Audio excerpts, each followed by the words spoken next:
جی جناب محمد فرحان صاحب، وعلیکم السلام ورحمۃ اللہ۔ آپ نے ایک عظیم ہستی کے تعلق سے سوال کیا ہے، حضرت سید محمد امین میاں صاحب قبلہ مد ظلہ العالی۔ چونکہ یہ کوشچن آنسر سیشن عقائد کے تعلق سے ہے، لیکن آپ نے ایک ایسی عظیم شخصیت کا تذکرہ فرما دیا تو اب اس کو اگنور کرنا یہ بے ادبی ہوگی۔ حضرت سید امین میاں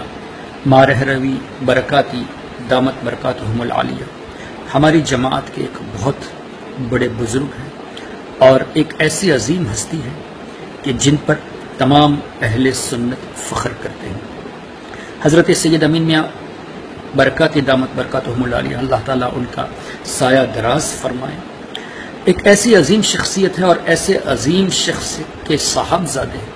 یعنی حضرت سید احسن العلماء سید حسن میاں مارہ روی رضی اللہ تعالیٰ عنہ کے یہ صاحبزادے، اور میں نے زیادہ تو ملاقات کا شرف حاصل نہیں کیا، لیکن کچھ عرصے پہلے علی گڑھ یونیورسٹی میں حضور امین ملت سے ملاقات کا شرف حاصل ہوا اور ان کی البرکات انسٹیٹیوٹ دیکھنے کا موقع ملا۔ ان کے اس کام کو دیکھ کر بہت ہی ایک خوشی محسوس ہوئی کہ سنیت میں اس طرح کے کام کی آج کل سخت ضرورت ہے، اور ان سخت ضرورتوں کو پورا کرنے میں حضرت امین میاں صاحب قبلہ لگے ہوئے ہیں، اور البرکات انسٹیٹیوٹ کی طرف سے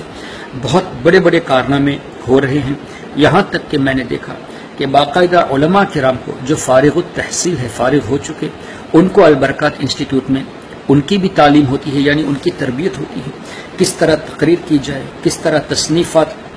یعنی رائٹنگز کس طرح کیے جائے، مقرر کیسے بنے، کس انداز سے تقریر کی جائے، کس انداز سے لوگوں کو ٹیکل کیا جائے، کیسے لیڈرشپ اختیار کیا جائے۔ بہت خوشی محسوس ہوئی اور یہ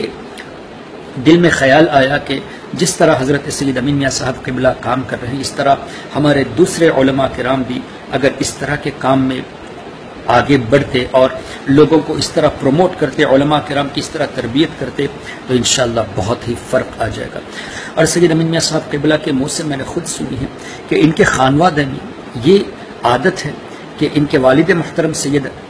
حسن میاں برکاتی رضی اللہ تعالیٰ عنہ کی یہ تعلیم کہ ان کے گھر میں جب بچہ پیدا ہو، جب بولنے کو سیکھے تو لا الہ الا اللہ محمد رسول اللہ صلی اللہ علیہ وسلم، اللہ کے نام کو سکھانا، اللہ کے رسول کے بارے میں سکھانا، اور اس کے بعد اعلیٰ حضرت امام اہل سنت کا نام ان کو سکھاتے ہیں۔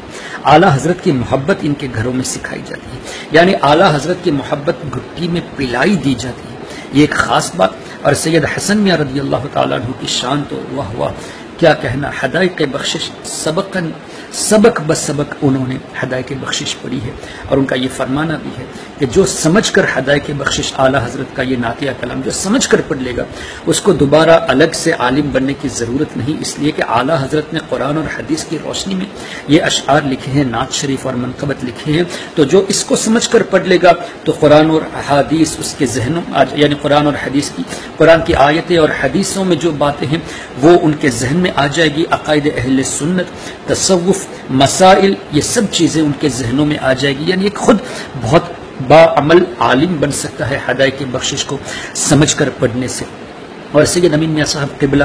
آج ماشاءاللہ ایک عظیم شخصیتوں میں سے ہیں، ہمارے اکابرین میں سے ہیں۔ اللہ تبارک و تعالی سے دعا ہے کہ اللہ ان کی عمر دراز فرمائے اور ان کا سایہ تعدیر قائم رکھے۔ ہماری بزرگوں کی نشانیوں میں سے سید امین میاں صاحب قبلہ ہیں، اللہ تعالیٰ اس نشانی کو برقرار رکھے۔ ہم سب سنیوں کے تاج ہے، ہم سب سنیوں کو اللہ تبارک و تعالی متحد رہ کر تمام ہمارے مشائخین کا ادب اور احترام کرنے کی توفیق عطا فرمائے۔ اگر آپ نے ابھی تک ہمارا چینل سبسکرائب نہیں کیا تو ہمارے چینل کو سبسکرائب کر لیں۔